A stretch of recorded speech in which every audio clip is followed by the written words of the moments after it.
여기가 자니가 말한 그곳인가? 그럼요, 어머님. 경모습만 보고 판단하시면 안 됩니다. 그래도 그렇지.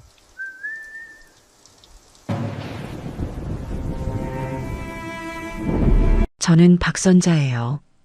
올해 일흔을 앞두고 있죠. 남편은 제 나이 40에 먼저 세상을 떠났어요. 참 다정하고 성실한 사람이었는데 뭐가 그리 급했는지 저하고 딸 미영이만 남겨두고 훌쩍 가버렸네요. 그날 이후로 제 삶은 그냥 미영이 하나였습니다. 제가 가진 거라곤 이 집 한 채, 남편이 평생 벌어 장만한 우리 세 식구의 울타리였죠. 남편이 가고 나서는 저와 미영이 두 모녀의 성이 되었고요. 저는 이 집에서 미영이를 키웠고 결혼시켜 내보냈습니다. 사위 전태식은 솔직히 말해서 처음부터 마음에 들진 않았어요. 말은 번지르르하고 겉모습은 멀끔한데 그 눈빛에 늘 조급함과 욕심이 서려 있었죠. 그래도 어쩌겠어요. 미영이가 좋다는데 부모로서 그저 행복을 빌어주는 수밖에요. 결혼하고 5년 미영이 부부는 아이 소식이 없었어요. 그것 때문인지 아니면 전 서방의 사업이 시원찮아서인지 미영이는 올 때마다 얼굴이 어두워졌습니다. 무슨 일 있니? 물어도 아니야, 엄마. 괜찮아. 그저 고개를 저을 뿐이었죠. 그러던 어느 봄날이었어요. 점심을 먹고 뜰에 핀 매화를 보며 차를 마시는데 대문 초인종이 요란하게 울렸죠. 나가보니 아니 이게 얼마만인가요? 사위 전태식과 딸 미영이가 서 있었습니다. 어머님, 저 태식입니다. 인사 올립니다. 전서방은 90도로 허리를 꺾으며 과장된 인사를 했어요. 그 뒤에 선 미영이는 제 눈을 피하며 엄마 그냥 근처에 일 보러 왔다가 하고 말끝을 흐렸죠. 몇 달 만에 보는 딸의 얼굴이 말이 아니었어요. 가뜩이나 하얀 애가 도자기처럼 창백했죠. 볼은 홀쭉하게 들어가서 광대뼈가 다 드러났고요. 아니, 이게 무슨 꼴이야. 밥은 먹고 다니는 거니? 제가 미영이 손목을 덥석 잡았어요. 뼈마디가 만져질 정도로 말라 있었죠. 엄마는 오자마자 잔소리. 미영이는 힘없이 웃었지만 그 눈은 웃고 있지 않았습니다. 전서방은 그런 재속도 모르고 거실 바닥에 큼지막한 보따리를 내려놓았어요. 어머님, 이거 받으십시오. 요즘 기력이 없으신 것 같아서 제가 특별히 구했습니다. 보따리를 푸니 황금색 보자기에 싼 상자가 나왔죠.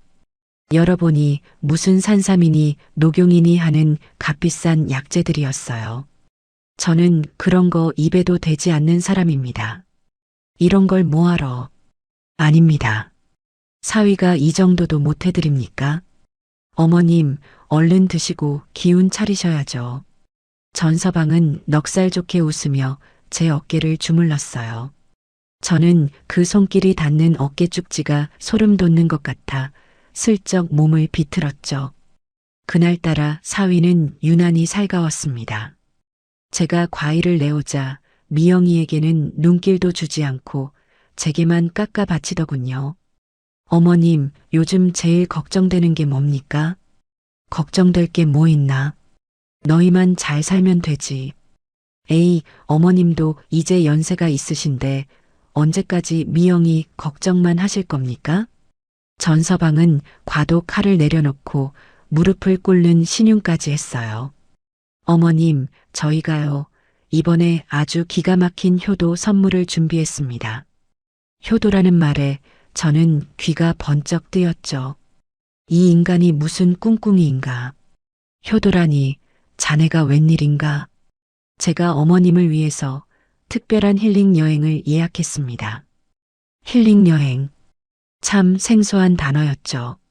그게 뭔가? 요즘 부자들 사이에서 유행하는 시니어 힐링 프로그램이라는 겁니다.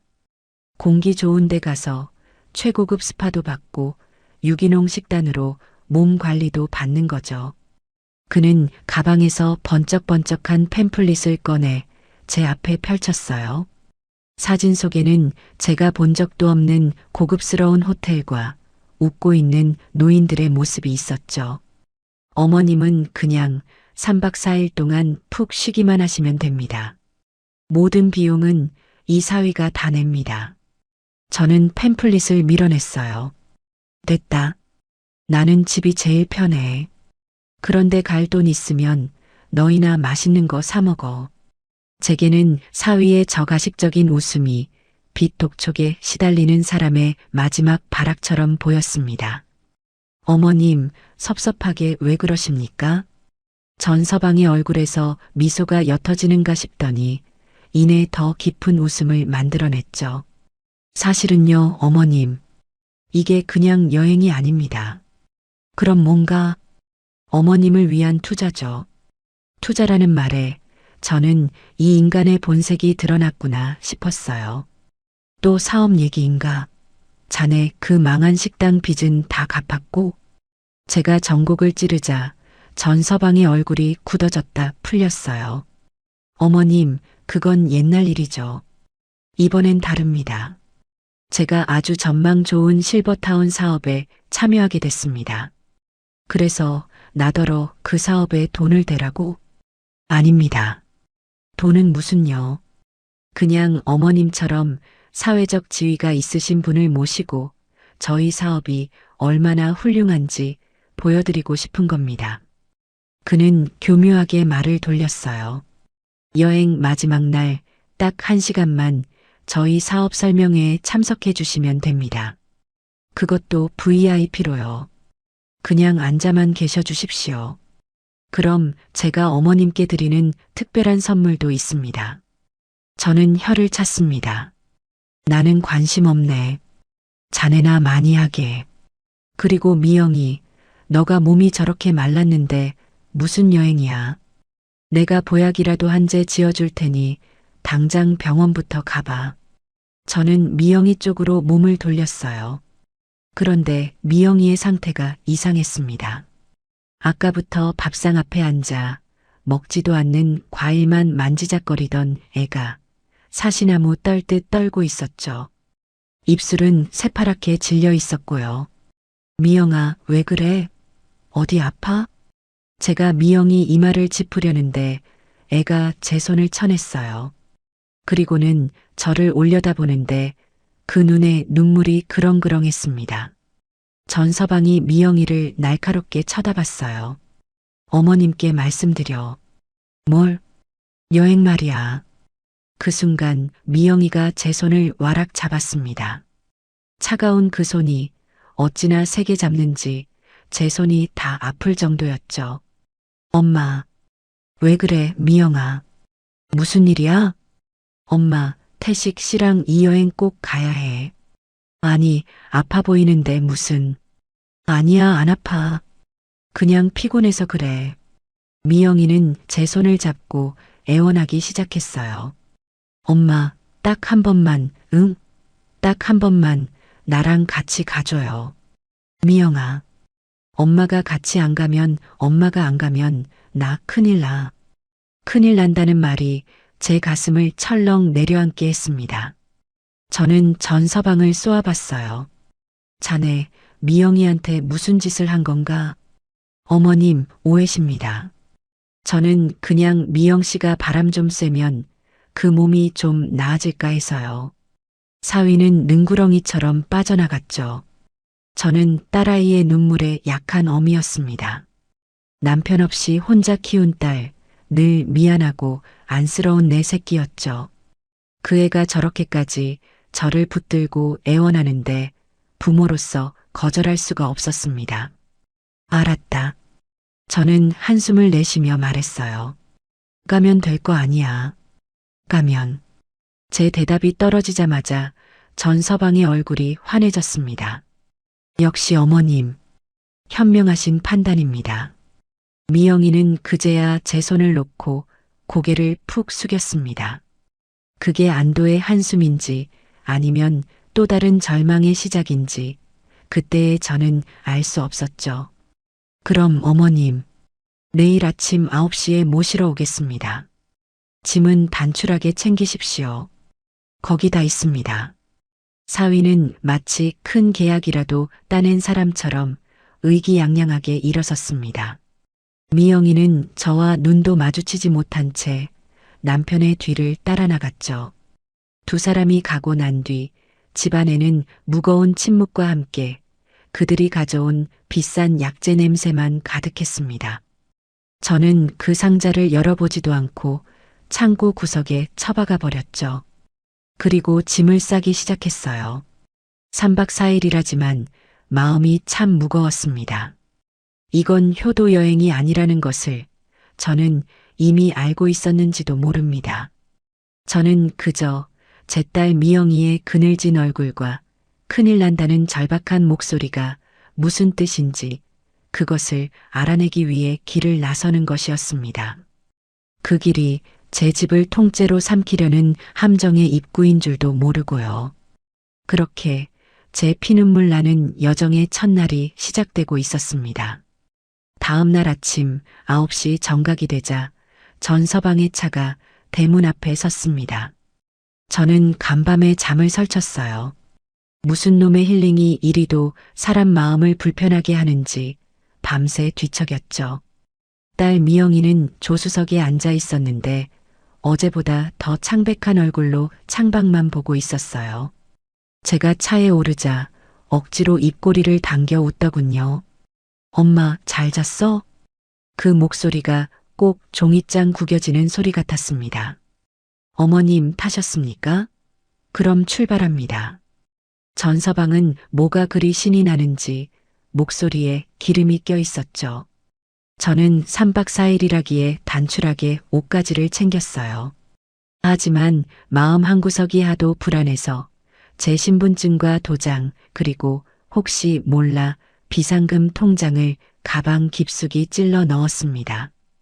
이 인간에게 뭔가 잡힐 빌미를 주면 안 된다는 그런 동물적인 감각이었던 것 같아요. 차는 서울을 빠져나가 고속도로를 한참 달렸습니다. 전서방은 운전하는 내내 쉬지를 않았어요.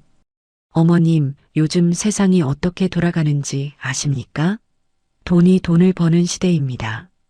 가만히 앉아서 집값 오르기만 기다리는 건 바보들이나 하는 짓이죠. 제가 이번에 만난 분들은요, 정말 대단한 분들입니다. 어머님도 만나보시면, 아, 이래서 전서방이 자신만만했구나 하실 겁니다. 저는 눈을 감고 대꾸하지 않았어요. 저 시끄러운 소리를 듣고 있자니 머리가 지끈거렸죠. 힐링을 하러 간다면서 가는 길부터가 고역이었습니다. 미영이는 옆에서 죽은 듯이 가만히 있었어요. 미영아, 속은 괜찮니? 물어도 응, 괜찮아, 엄마. 하고는 다시 고개를 돌려버렸죠.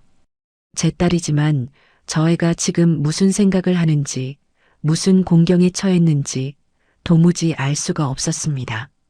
고속도로를 나온 차는 끝도 없는 국도를 달리기 시작했어요. 1시간을 가고 2시간을 가고 창밖의 풍경이 도시에서 논밭으로, 논밭에서 다시 첩첩산중으로 바뀌었죠. 여보게, 전서방. 도대체 어딜 가는 건가?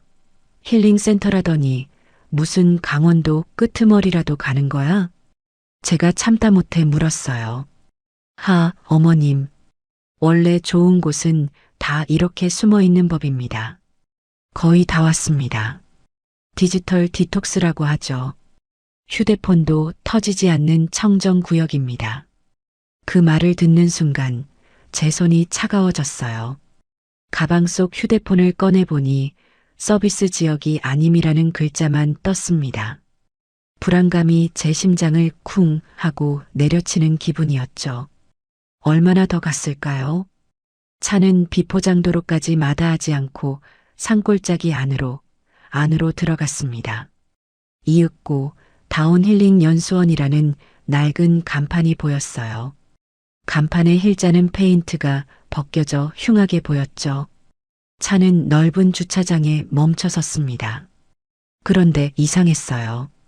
주차장에는 먼지 쌓인 트럭 한 대를 제외하고는 우리 차뿐이었습니다. 어머님 도착했습니다. 전서방이 의기양양하게 문을 열었어요. 내려서 본 연수원은 팸플릿에서 본 그 반짝이는 곳이 아니었습니다. 크기는 컸지만 80년대에나 지었을 법한 낡은 콘크리트 건물이었죠. 정원이라고 부르기도 민망한 앞들은 잡초가 무성했고요. 이건 힐링센터가 아니라 망하기 직전의 유스 호스텔 같았습니다. 전서방, 여기가 자네가 말한 그곳인가? 그럼요, 어머님. 겉모습만 보고 판단하시면 안 됩니다. 안은 완전히 리모델링 했습니다. 그때 건물 현관에서 배가 불룩 나온 남자가 어슬렁거리며 나왔어요. 아이고, 전 사장님. 드디어 오셨네요. 센터장님, 오래 기다리셨습니다. 이분이 제 장모님 박선자 여사님이십니다. 센터장이라고 불린 남자는 저를 위아래로 훑어보며 기름진 미소를 지었어요. 반갑습니다, 여사님. 뵙게 되어 영광입니다. 말씀 많이 들었습니다. 로비로 들어서자 곰팡내와 퀴퀴한 먼지 냄새가 코를 찔렀습니다. 천장은 높았지만 불을 반쯤 꺼놔서 어두컴컴했죠. 로비 소파에는 먼지가 수북이 쌓여 있었고요. 어머님, 이리로. 전서방은 태연하게 저를 이끌었어요. 저희가 어머님을 위해 이 연수원 전체를 전세냈습니다. VIP 중에 VIP시죠. 저는 코웃음을 쳤어요. 전세를 낸 게 아니라 손님이 우리밖에 없는 거겠죠. 이곳은 완벽하게 고립된 텅 빈 감옥 같았습니다. 방은 2층 끝에 있었어요. 방은 깨끗하게 치워져 있었지만 찬 기운이 감돌았죠. 오래된 장판 바닥은 냉골이었고 침대는 군대 막사에서나 쓸 법한 딱딱한 매트리스였습니다. 어머님, 푹 쉬십시오. 제가 짐 푸는 것 좀 도와드리고. 전서방이 제 가방을 받아들려 하자 제가 낚아채듯 가방을 끌어안았어요. 됐다. 내 짐은 내가 풀어. 하, 어머님. 아직도 제가 미덥지 않으십니까? 그때 전서방이 제 손에 들린 휴대폰을 봤어요. 어머님, 휴대폰 이리 주십시오. 여긴 신호가 안 잡히니 제가 사무실 유선 전화 옆에 두고 충전해 드리겠습니다. 혹시 급한 전화 오면 제가 받아서 연결해 드려야죠. 저는 망설였어요. 신호도 안 터지는데 충전은 무슨. 그래도요, 어머님. 배터리 다르면 안 되죠. 사위는 제 손에서 휴대폰을 가져갔습니다. 미영이는 그 모든 것을 그저 지켜만 보고 있었죠. 저는 제 유일한 소통 창구가 끊겼다는 것을 그때야 깨달았습니다.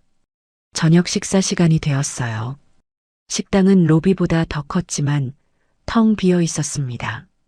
긴 테이블 끝에 저와 미영이, 전서방, 그리고 아까 그 센터장이라는 남자와 실장이라는 눈매가 날카로운 여자가 함께 앉았죠.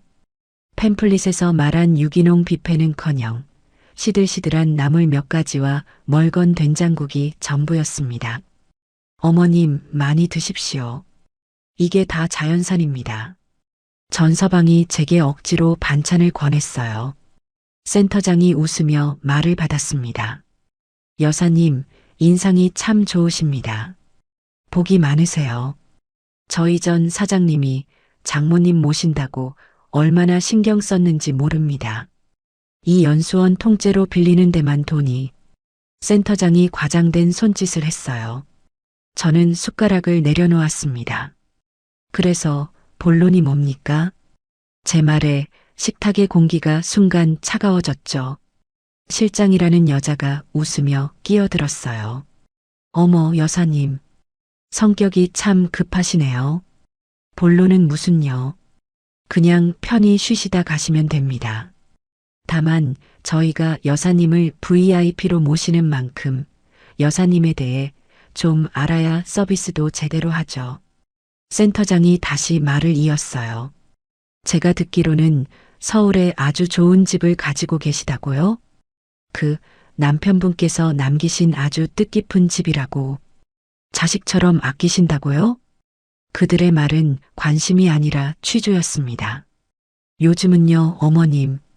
그 집 하나 깔고 앉아 있는 게 제일 미련한 짓입니다. 무슨 말을 하고 싶은 겁니까? 세금만 많이 나오고요. 현금 흐름이 막히잖아요. 자식들한테 물려주려고 해도 상속세 폭탄 맞는 거 순식간입니다.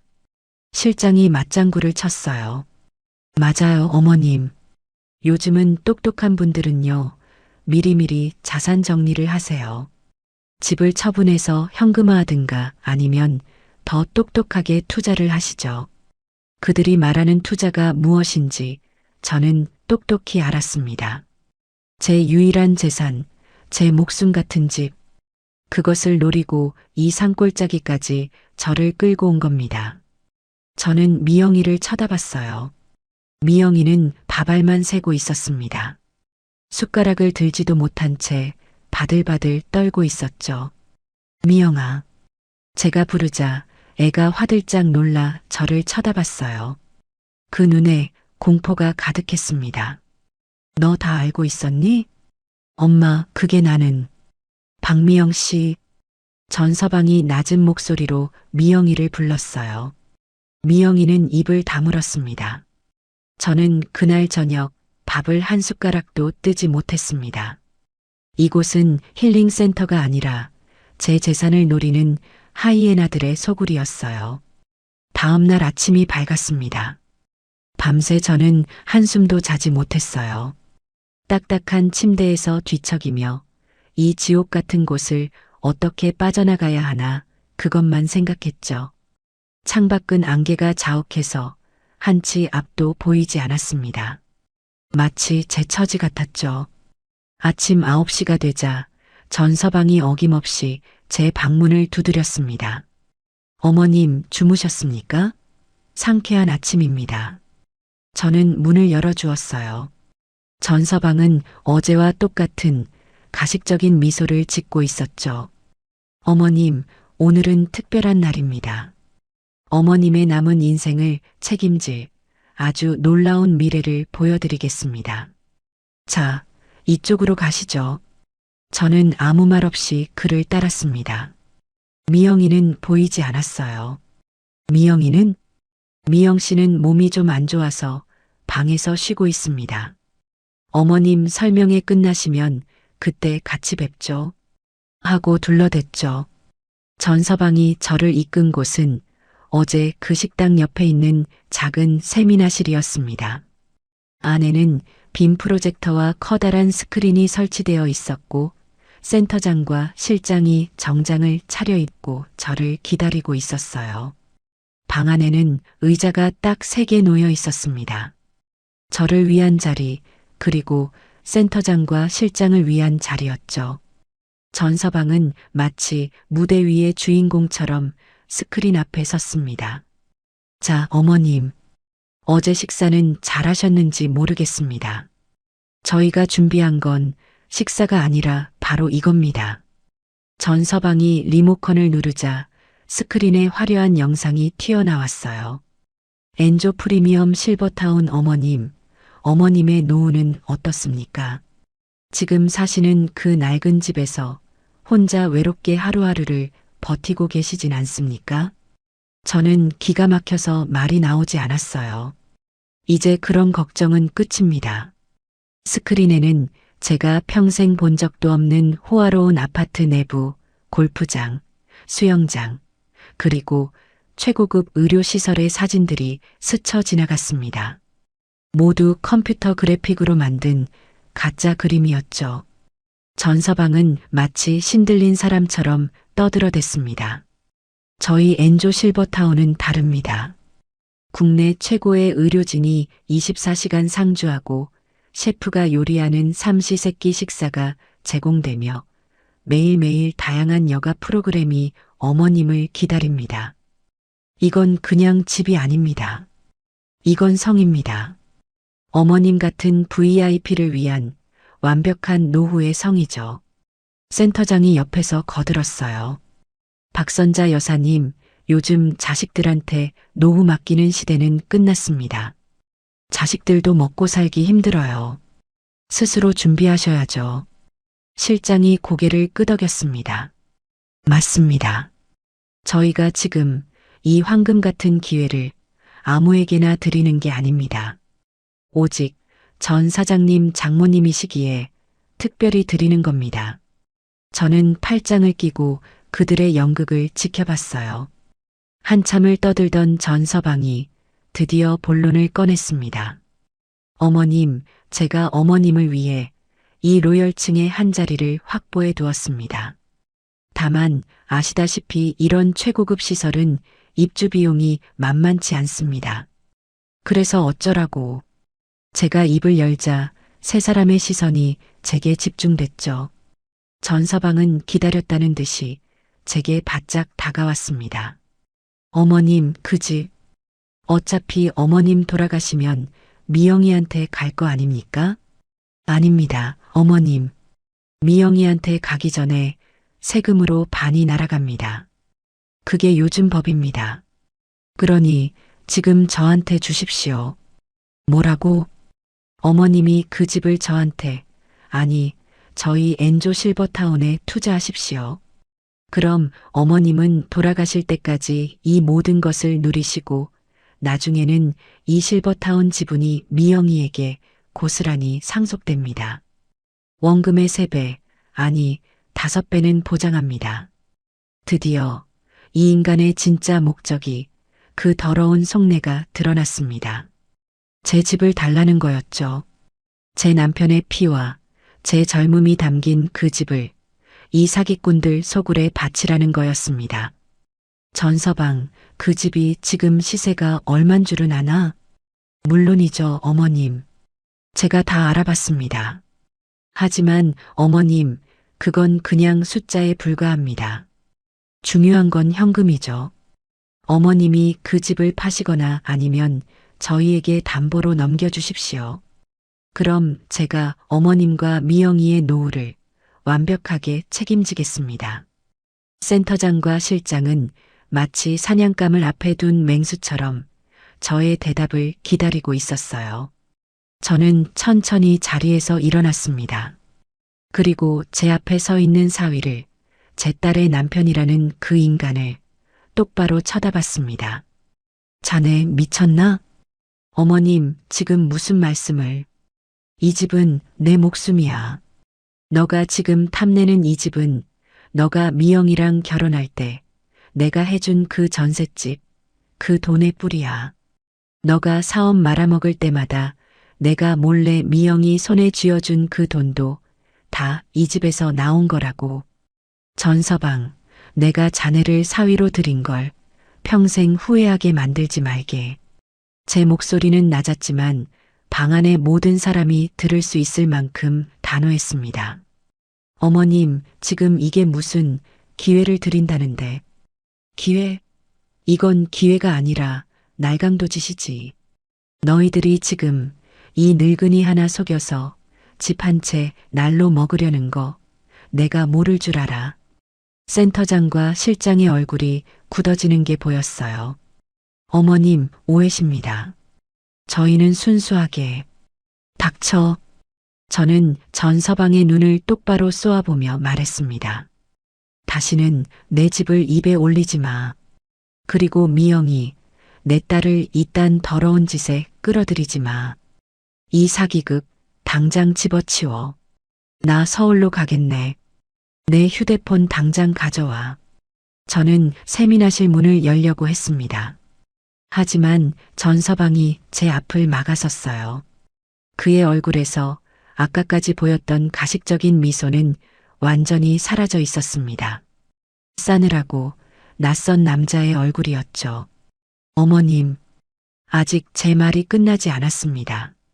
비켜. 어머님은 지금 이 기회를 걷어차시면 평생 후회하시게 될 겁니다. 후회는 너가 하겠지. 내 딸 인생 망친 걸. 미영이요? 전서방은 기가 막히다는 듯이 웃었어요. 어머님, 미영이의 미래가 지금 어머님 손에 달려 있습니다. 어머님이 고집 부리시면 미영이 저 그리고 어머님까지 다 같이 인생 종치는 겁니다. 그것은 명백한 협박이었습니다. 팽팽한 긴장감이 세민아 씨를 감쌌습니다. 저는 이 인간이 제정신이 아니라는 걸 깨달았죠. 자네, 지금 나를 협박하는 건가? 협박이라뇨, 어머님. 현실을 말씀드리는 겁니다. 전서방의 눈이 번뜩였어요. 어머님, 좋은 말로 할 때 여기 서명하십시오. 그가 계약서 뭉치를 제게 내밀었습니다. 부동산 투자 위임 계약서라고 적혀 있었죠. 저는 그 서류를 받아들고 그 인간의 얼굴 앞에서 갈기갈기 찢어버렸습니다. 이런 쓰레기. 어머님. 전서방의 목소리가 얼음장처럼 차가워졌어요. 센터장과 실장이 양쪽에서 저를 노려보고 있었죠. 저는 더 이상 이들과 말을 섞을 필요가 없다고 생각했습니다. 미영아, 가자. 저는 밖으로 소리쳤어요. 미영이가 근처에 있을 거라 생각했죠. 미영아, 엄마랑 집에 가자. 하지만 아무 대답도 없었습니다. 전서방은 찢어진 종이 조각을 보더니 헛웃음을 터뜨렸습니다. 역시 보통이 아니시네요. 좋습니다, 어머님. 어차피 이럴 줄 알았습니다. 어머님께는 생각할 시간이 좀 더 필요하시겠군요. 그는 센터장에게 고갯짓을 했습니다. 어머님 방으로 모시게. 이거나 내 몸에 손대지 마. 저는 뿌리쳤지만 센터장과 실장이 제 양팔을 붙들었습니다. 그들은 저를 짐짝처럼 끌고 제 방으로 향했어요. 제 방은 2층 끝 가장 구석진 곳이었습니다. 그들은 저를 방 안으로 거칠게 밀어 넣었어요. 어머님, 여기서 푹 쉬십시오. 마음이 바뀔 때까지 여기서 한 발짝도 못 나가십니다. 뭐라고? 저희도 어쩔 수 없습니다. 이건 다 어머님과 미영 씨의 미래를 위한 거니까요. 그리고 밖에서 문이 잠기는 소리가 들렸습니다. 저는 잠시 멍하니 서 있었습니다. 상황이 믿기지 않았죠. 제가 제 사위와 딸에게 속아 이 낯선 산골짜기에 갇힌 겁니다. 문 열어. 이놈들아, 문 열어. 저는 문을 두드리고 소리쳤습니다. 당장 이 문 열지 못해. 하지만 밖에서는 아무 소리도 들리지 않았습니다. 제가 힘껏 문고리를 돌려봤지만 굳게 잠긴 문은 꿈쩍도 하지 않았죠. 저는 창문으로 달려갔습니다. 하지만 창문은 어른 주먹 하나 겨우 들어갈 만큼만 열렸어요. 밖은 깎아지른 듯한 절벽이었고요. 완벽한 고립이었습니다. 저는 망연자실해서 침대에 주저앉았습니다. 아니, 이럴 리가 없어. 미영이는? 내 딸 미영이는 어디에 있는 거지? 미영이도 이 사실을 알고 있을까? 아니면 미영이도 나처럼 갇힌 걸까? 그때였어요. 제 방문 쪽에서 흐릿하게 인기척이 느껴졌습니다. 미영아. 저는 문에 귀를 바짝 대었습니다. 미영이니? 너 거기 있어? 미영아, 대답 좀 해봐. 엄마야. 너가 어떻게 된 거야? 한참 만에 문틈 사이로 작게 흐느끼는 소리가 들려왔습니다. 제 딸 미영이의 목소리가 맞았어요. 엄마. 미영아, 왜 그래? 문 좀 열어봐. 이 사람들이 엄마를 가뒀어. 엄마, 미안. 미영이는 말을 잇지 못하고 울기만 했습니다. 미영아, 울지 말고 말해. 너가 그 인간한테 잡혀 있는 거야? 무슨 일이야? 엄마. 미영이의 목소리가 조금 더 분명하게 들려왔어요. 엄마 미안해. 정말 미안해. 뭐가 미안해. 어서 문이나. 엄마, 그냥 태식 씨 말대로 해줘. 뭐라고? 저는 제 귀를 의심했습니다. 엄마가 그 집만 서류에 도장만 찍어주면 다 끝나. 박미영, 우리 이렇게 안 하면 다 죽어, 엄마. 나 너무 무서워. 너 지금 무슨 말을 하는 거야? 태식 씨, 저 사람들 보통 사람들 아니야. 엄마가 고집 부리면 엄마도 나도 어떻게 될지 몰라. 그래서 제 목소리가 얼어붙었습니다. 너희가 짜고 날 여기다 가둔 거야? 내 집을 뺏으려고? 엄마, 그게 아니라. 아니긴 뭐가 아니야. 저는 소리를 질렀습니다. 그 순간 밖에서 전서방의 목소리가 들렸습니다.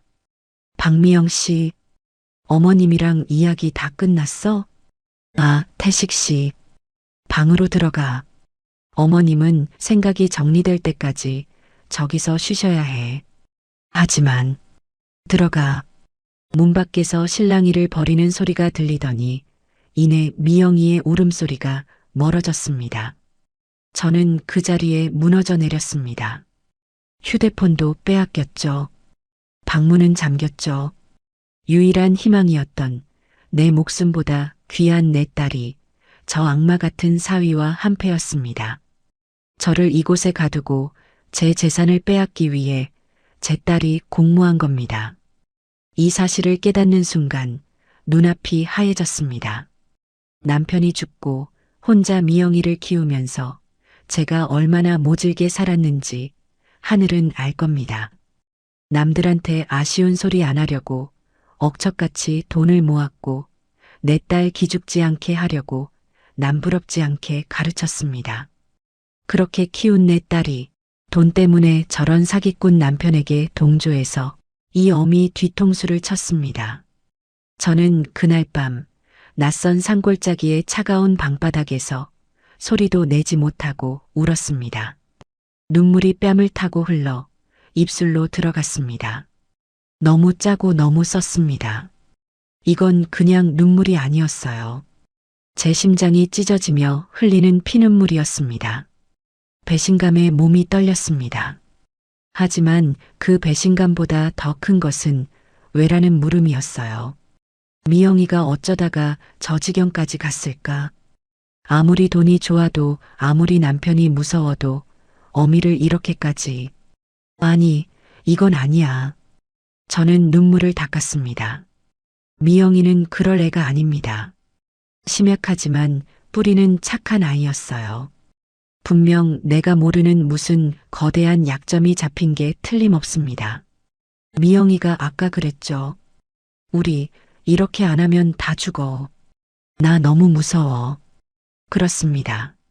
저는 울 때가 아니었어요. 저를 가둔 이 인간들의 정체를 밝혀내고 내 딸을 저 악마의 소굴에서 구해내야 했습니다. 설령 그 과정에서 제 모든 것을 잃는다고 해도요. 저는 그 차가운 방바닥에서 제 남은 인생을 건 자비 없는 반격을 다짐했습니다. 그들은 약하고 늙은 할머니를 건드린 게 아니었어요.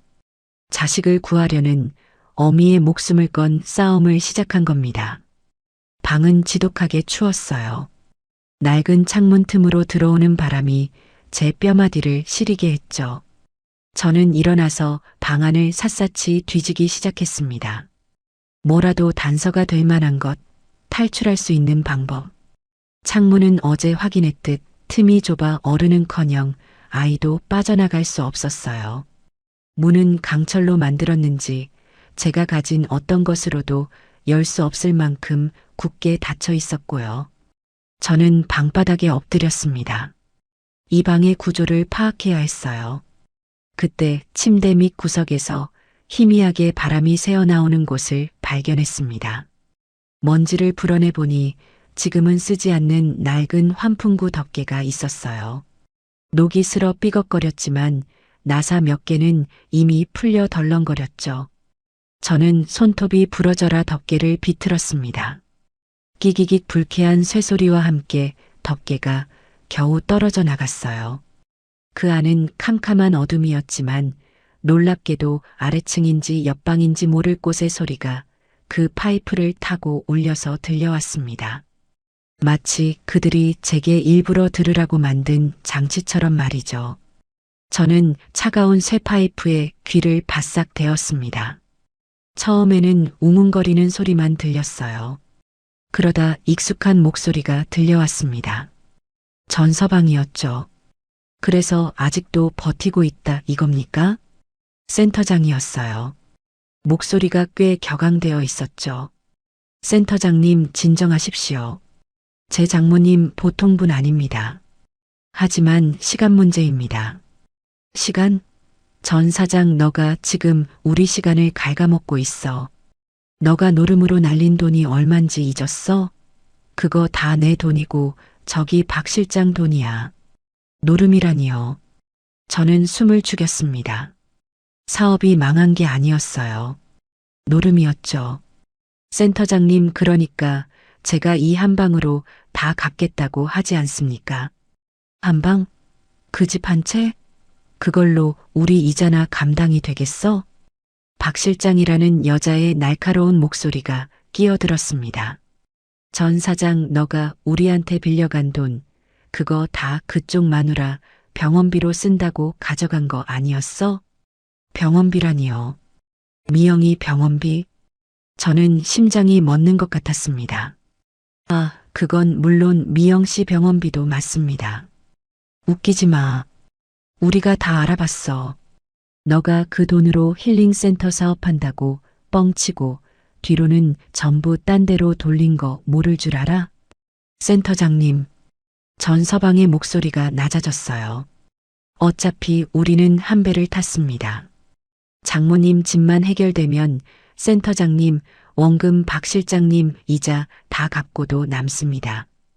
그걸 어떻게 믿어? 그 노인네가 저렇게 버티는데. 하. 전서방이 정말 기분 나쁜 소리로 웃었습니다. 걱정 마십시오. 제게는 확실한 카드가 있습니다. 카드? 무슨 카드? 제 와이프? 박미영 씨. 센터장이 되물었어요. 그 아파 보이는 마누라? 그 마누라가 왜? 센터장님은 모르셨죠. 제 와이프 신장 망가졌습니다. 뭐? 신부전 말기. 투석 없이는 일주일도 못 버팁니다. 이식밖에는 답이 없어요. 저는 제 귀를 막고 싶었습니다. 아니야, 그럴 리가 없어.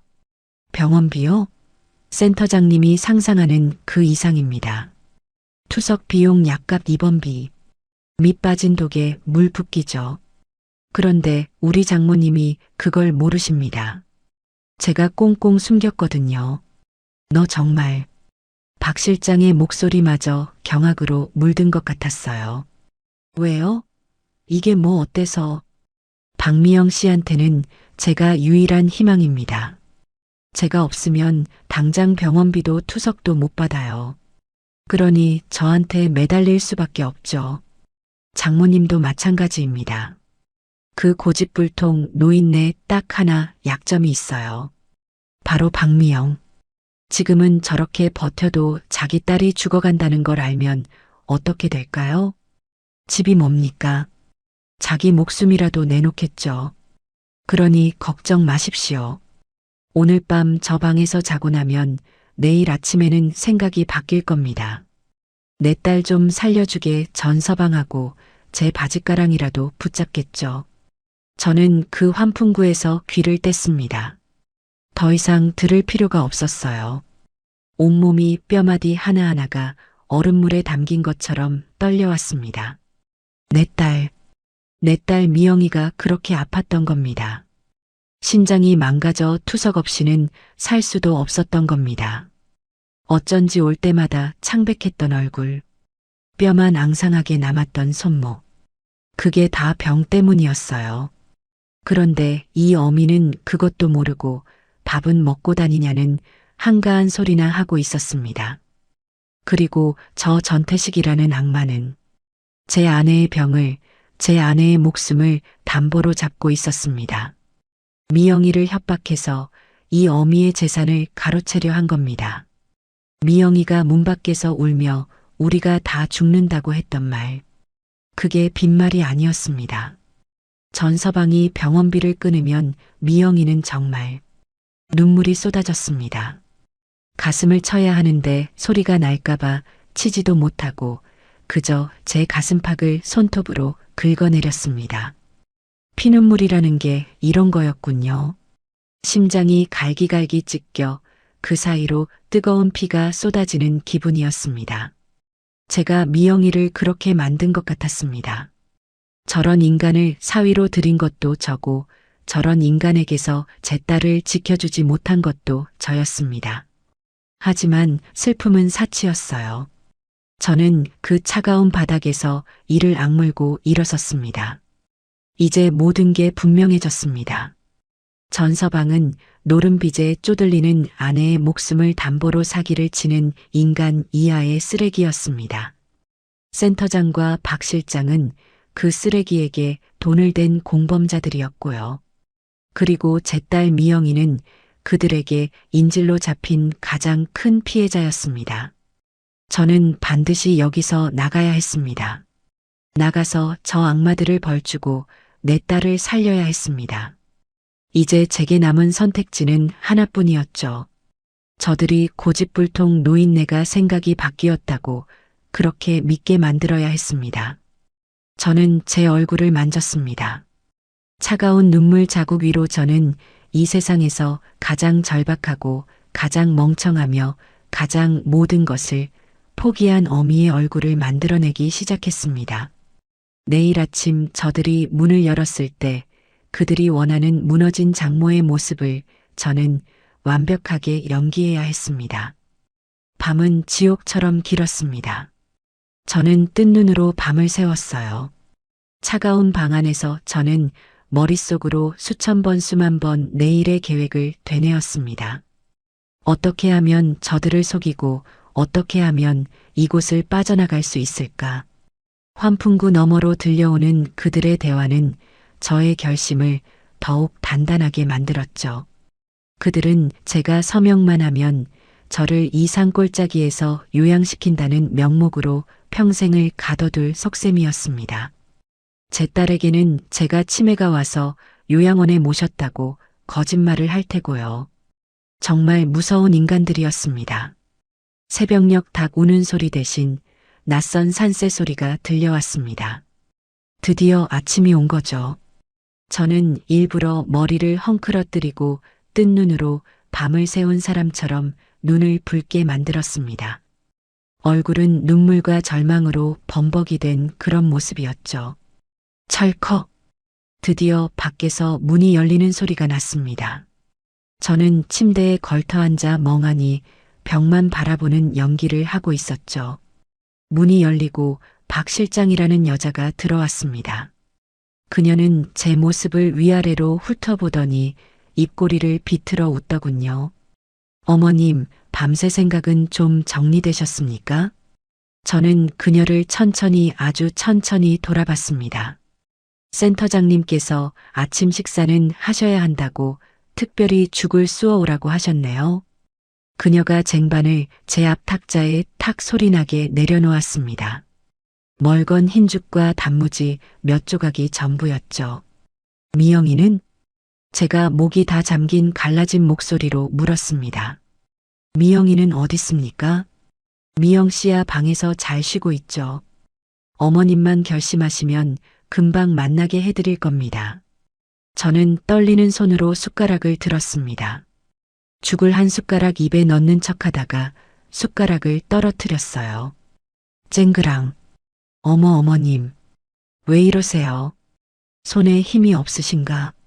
박 실장이 조롱하듯 말했습니다. 저는 그 자리에서 무너지는 연기를 시작했습니다. 내가 졌네. 네, 내가 졌어. 그 인간한테 졌다고. 저는 늙고 병든 모든 것을 포기한 노인처럼 탁자에 이마를 대고 흐느끼기 시작했어요. 내 딸 좀 살려주게. 미영이 그렇게 아픈 줄도 모르고 이 어미가 박 실장의 눈이 순간 반짝이는 것을 저는 놓치지 않았습니다.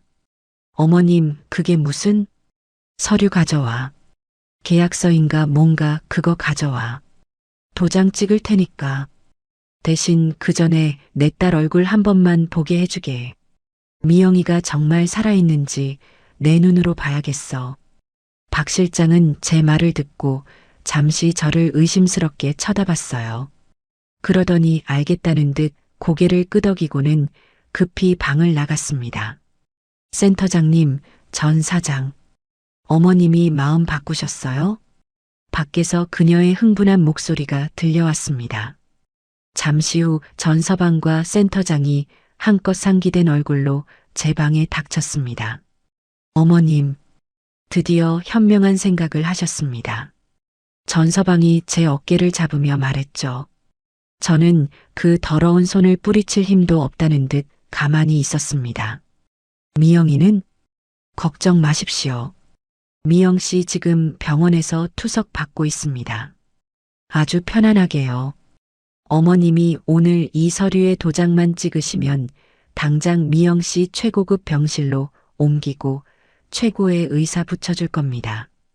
그가 어제 제가 찢어버린 것과 똑같은 서류 뭉치를 제 앞에 펼쳤습니다. 부동산 매매 계약서, 인감 증명 위임장, 제 모든 것을 넘기는 서류들이었죠. 저는 그 서류들을 멍하니 바라봤습니다. 도장은 내 가방 안에 있네. 하, 어머님 역시. 하지만 못 찍겠어. 네. 어머님 지금 와서 무슨. 전서방의 얼굴이 다시 굳어졌습니다. 이런 중요한 일을 이런 곰팡내 나는 방에서 하고 싶지 않네. 그럼 어딜? 공기 좀 쐬고 싶네. 어제 자네가 말했지. 여기가 공기가 좋다고. 저기 밖에서 맑은 공기 쐬면서 마지막으로 내 집 생각 좀 하다가 찍을게.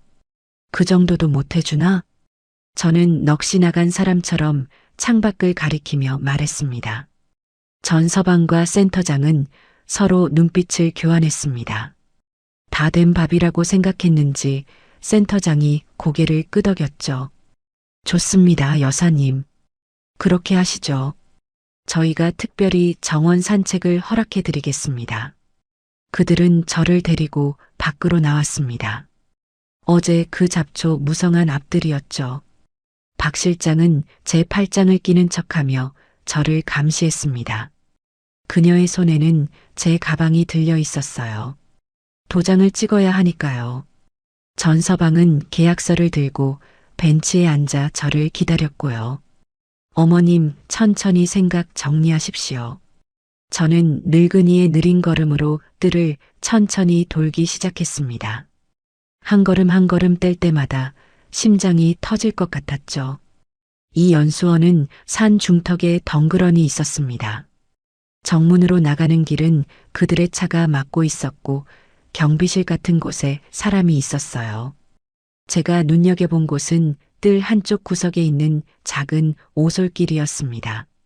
어제 차를 타고 들어올 때 얼핏 보았던 등산로 입구라는 낡은 팻말이 있던 곳이었죠. 저는 벤치에서 가장 먼 그 오솔길 쪽으로 천천히 걸어갔습니다. 어머님, 그쪽은 길이 험합니다. 이쪽으로. 박 실장이 저를 제지하려 했어요. 저는 그 순간 제 인생의 마지막 힘을 다했습니다. 배가. 저는 갑자기 배를 움켜쥐고 그 자리에 주저앉는 척했습니다. 어머님, 왜 그러십니까? 아이고, 배야, 배가.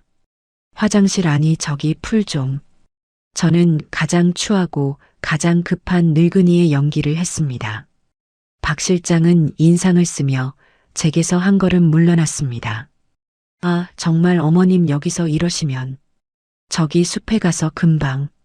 저는 그녀가 방심한 틈을 타 비틀거리며 그 오솔길 입구의 덤불 속으로 몸을 숨겼습니다. 그녀는 제가 덤불로 쓰러지는 줄 알고 저를 부축하려다 중심을 잃었죠. 바로 그 틈에 저는 박 실장의 손에 들려있던 제 가방을 낚아챘습니다. 어머님 어딜? 박 실장이 저를 잡으려 소리쳤습니다. 저는 제 가방을 움켜쥐고 산으로 뛰었습니다. 저 할머니 잡아. 뒤에서 전서방의 고함 소리가 들려왔습니다. 놓치면 다 죽어. 그들의 다급한 발소리가 제 뒤를 쫓아왔습니다. 저는 등산로인지 짐승이 다니는 길인지 모를 그 험한 산길을 미친 듯이 달렸습니다. 나뭇가지에 얼굴이 긁히고 돌부리에 걸려 넘어졌습니다. 무릎이 깨져 피가 났어요. 하지만 아픈 줄도 몰랐습니다. 미영아 미영아 속으로 제 딸 이름만 부르며 달렸습니다. 얼마나 달렸을까요? 뒤에서 들려오던 소리가 점점 멀어지는 것 같았습니다. 그들은 저처럼 이렇게 험한 산을 탈 준비가 되어 있지 않았겠죠. 저는 숨이 턱까지 차올랐지만 멈추지 않았습니다. 1시간을 2시간을 산길을 헤맸습니다.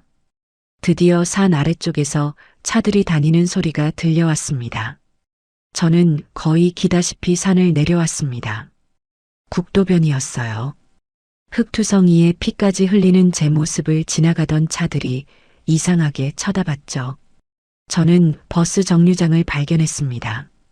그리고 제 가방 깊숙이 숨겨두었던 제 신분증과 도장 비상금 통장을 확인했습니다. 다행히 전부 그대로 있었어요. 저는 정류장에서 시내로 들어가는 아무 버스나 잡아탔습니다. 사람들이 저를 힐끗거렸지만 저는 아무렇지 않은 척 가방을 끌어안고 있었죠. 박선자 정신 차려. 이제 시작이야.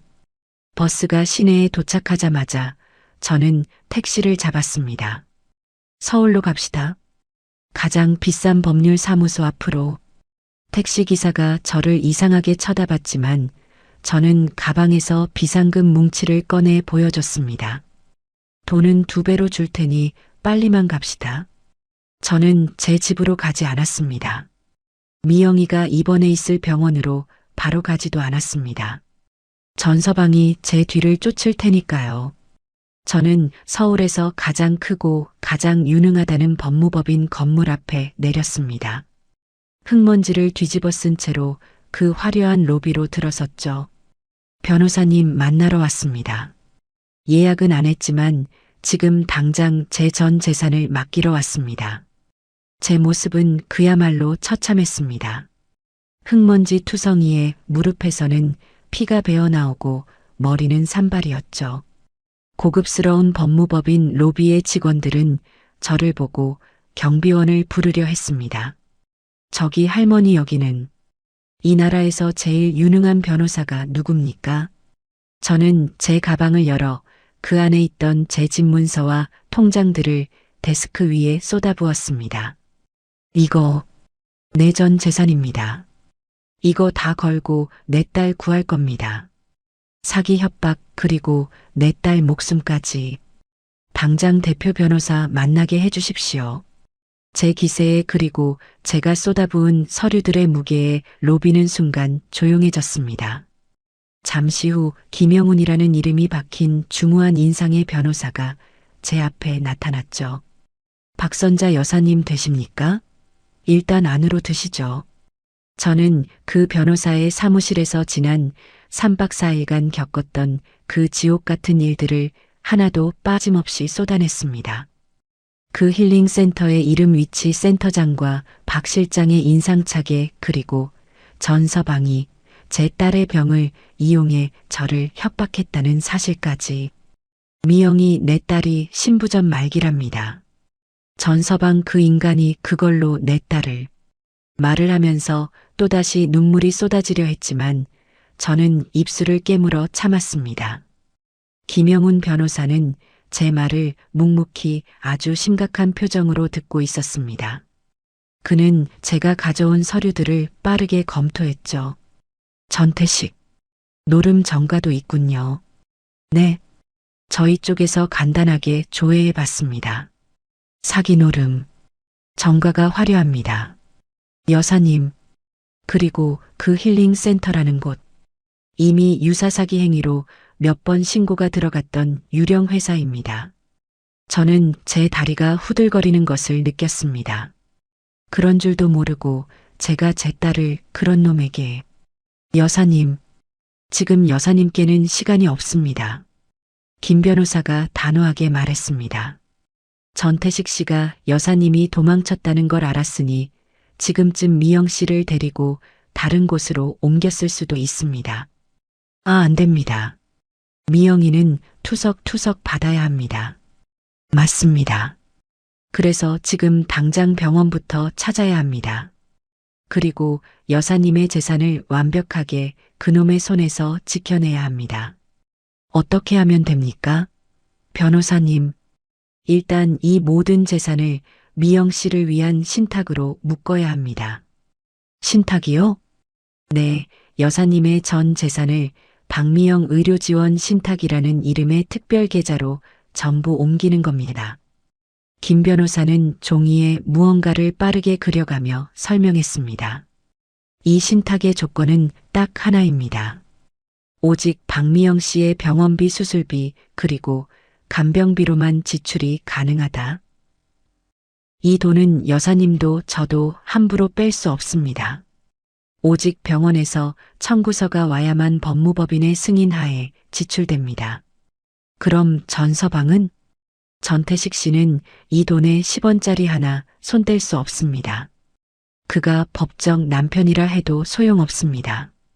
이 돈의 주인은 신탁이니까요. 저는 김 변호사의 손을 잡았습니다. 그렇게 해주십시오. 내 집 내 모든 거 다 팔아도 좋습니다. 내 딸만 살릴 수 있다면 그렇게 해주십시오. 알겠습니다. 지금 당장 절차에 들어가죠. 김 변호사는 비상사태를 선포하듯 직원들에게 지시를 내렸습니다. 제 집을 가장 빠른 시일 내에 처분하고 현금화해서 신탁계좌를 만드는 작업이 그날 오후 번개처럼 진행되었습니다. 저는 제 평생이 담긴 집에 사망 선고를 내리는 서류들에 덤덤하게 도장을 찍었습니다. 집이 문제가 아니었어요. 동시에 김 변호사 팀은 미영이가 입원해 있을 만한 병원을 샅샅이 뒤졌습니다. 그리고 몇 시간 만에 찾아냈습니다. 서울 외곽의 한 대학병원 VIP 병실. 전서방이 제게서 돈을 뜯어낼 생각에 무리해서 잡아둔 병실이었습니다. 가시죠, 여사님. 김 변호사가 제게 깨끗한 옷을 건넸습니다. 그의 비서가 제 상처를 소독하고 새 옷으로 갈아입혀 주었죠. 저는 더 이상 도망치던 늙은이가 아니었습니다. 제 딸을 구하러 가는 어미였죠. 병원에 도착했을 때 해가 지고 있었습니다. VIP 병실이 있는 12층. 복도 끝 문이 닫힌 병실 앞에서 저는 심호흡을 했습니다. 김 변호사가 고개를 끄덕였습니다. 제가 문을 열고 들어섰습니다. 병실은 낯설 만큼 넓고 조용했습니다. 창밖으로는 도시의 야경이 펼쳐져 있었죠. 그리고 침대 위에 제 딸 미영이가 인형처럼 누워 있었습니다. 각종 기계 장치에 둘러싸인 제 딸의 얼굴은 제가 알던 그 얼굴이 아니었어요. 숨만 겨우 붙어 있는 것 같았죠. 그리고 그 옆에서 보란 듯이 다리를 꼬고 앉아 사과를 깎고 있는 전서방. 그 인간이 저를 돌아봤습니다. 그의 눈이 찢어질 듯이 커졌습니다. 어머님. 그는 사과를 깎던 과도를 툭 떨어뜨렸습니다. 어머님. 여길 어떻게? 저는 그 인간에게는 눈길도 주지 않았습니다. 오직 제 딸에게로 한 걸음 다가갔습니다. 미영아. 제가 부르자 미영이가 힘겹게 눈꺼풀을 들어 올렸습니다. 엄마. 그 목소리가 모기 소리처럼 작게 떨렸습니다. 엄마 어떻게 여길? 어머님. 지금 이게 무슨 짓입니까? 전서방이 정신을 차리고 제 앞을 막아섰습니다. 그의 얼굴은 분노와 당혹감으로 붉게 물들어 있었죠. 어떻게 그 산골에서 아니 지금 저랑 장난하십니까? 비켜. 저는 제 평생 내본 적 없는 차가운 목소리로 말했습니다. 내 딸 앞에서 비켜. 어머님, 지금 상황 파악이 안 되십니까? 미영 씨 지금 당장 투석 받아야 합니다. 제가 이 병원비 다 내고 있습니다. 어머님이 그 집 저한테 안 주시면 미영 씨 이 병실에서 당장 쫓겨납니다. 그럼 죽어요. 그는 마지막 발악처럼 소리쳤습니다. 전서방. 저는 그를 똑바로 쳐다봤습니다. 너가 내 집을 원했지. 뭡니까? 노름 빚 때문에 내 딸 목숨을 담보로 내 집을 삼키려고 했어? 무슨 헛소리를. 전서방이 당황하며 뒷걸음질 쳤습니다. 그때 제 뒤에 서 있던 김영훈 변호사가 앞으로 나섰습니다. 전태식 씨 맞으십니까? 누군데? 저는 박선자 여사님의 법률 대리인이자 박미영 의료지원 신탁의 집행관리인 김영훈 변호사입니다. 뭐? 신탁? 전서방의 얼굴이 하얗게 질리기 시작했습니다. 김 변호사는 가방에서 서류 뭉치를 꺼내 그에게 던지듯 내밀었습니다. 오늘부로 박선자 여사님의 모든 재산은 처분 완료되었습니다. 뭐라고? 여사님의 집 토지 모든 예금 전부 이 박미영 의료지원 신탁으로 귀속되었습니다. 총액 30억 원입니다. 전서방의 눈이 탐욕으로 다시 번뜩였습니다. 30억? 그리고 그 돈은 전태식 씨가 단 1원도 손댈 수 없습니다. 뭐라고? 이 신탁은 오직 박미영 씨의 병원비 수술비 그리고 간병비로만 지출됩니다. 모든 지출은 병원의 청구서와 저희 법무법인의 이중 승인을 거쳐야 합니다. 즉 전태식 씨가 남편이라는 이유로 빼돌릴 수 있는 돈은 존재하지 않는다는 뜻입니다. 전서방의 다리가 후들거리는 것이 보였습니다. 그는 믿을 수 없다는 듯 저와 김 변호사를 번갈아 쳐다봤습니다. 이게 무슨... 그리고 한 가지 더. 김 변호사가 또 다른 서류를 꺼냈습니다. 우리는 그곳의 센터장과 박 실장의 모든 자백과 녹취록을 확보했습니다. 저는 조용히 입을 열었습니다. 전서방, 너가 내 돈을 보고 미영이를 이용했지. 이젠 내 돈이 미영이를 살릴 거야. 너가 손댈 수 있는 돈은 없어. 저는 침대에 누워있는 미영이의 손을 잡았습니다. 차가웠습니다. 미영아, 이혼해. 엄마, 저런 악마 같은 놈하고 더 이상 엮일 필요 없어. 이 어미가 다 막아줄게. 안 돼. 전서방이 무릎이라도 꿇을 기세로 소리쳤습니다. 이혼은 절대 안 돼. 내가 미영이 보호자야.